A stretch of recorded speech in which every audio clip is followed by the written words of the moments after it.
මේ බලන්න. මේ බලන්න මෙයාලට කියන්න වෙන තැන්වල වැඩ පුරුදු කරාද? මේ තමයි පුරුදු කරේ. දැන් ඔයා ගෝල මල්ලි නෙවෙයි බාස් මල්ලි. හරිනේ? එතකොට ඔයාට ඕනි තැනක ගිහිල්ලා වැඩ කරන්න දක්ෂතාවය. ඒ කියන්නේ උපරිම පුටු බෑස් කෙනෙක් අදින ප්‍රමාණයත් එක්ක බැලුවොත් ඔයා ඒ හා සමානව ඊටත් වැඩියෙන් ඉහළින් යන්න වැඩ පුරුදු කරන ස්පීඩ් එක නේද? කුණුවරපෙන් බැලලා තියෙනවද මම? වෙන බාල්ලා බයිනවනේ කුණුවරපෙන්. අන්න ඒක තමයි වැදගත්. සාමාන්‍යයෙන් Taman හම්බ කරන් කන මිනිහට කුණුවරපෙන් අම්මා මතක් කරලා පරම්පරාව මතක් කරලා බයින ගොඩක් බාල්ලා.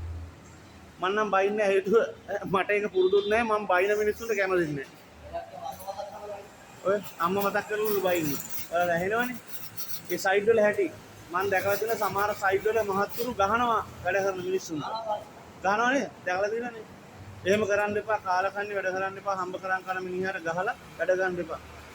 මම ගොඩක් දන්න සයිඩ් වල ඕනනම් කම්පැනි වල නමුත් කියනවා මං ඉදිරියේදී මොකද එහෙම කරන කට්ටිය මම දැකලා තියෙනවා කම්පැනි වල නම් මහත්තුරුන්ගේ නම් ඔක්කොම කියනවා පුළුවන් නම් කමෙන්ට් කරලා බලන්න මොකද හැම දෙයක්ම දැනගෙන මම කතා කරන්නේ. හරි බොහොම ස්තුතියි.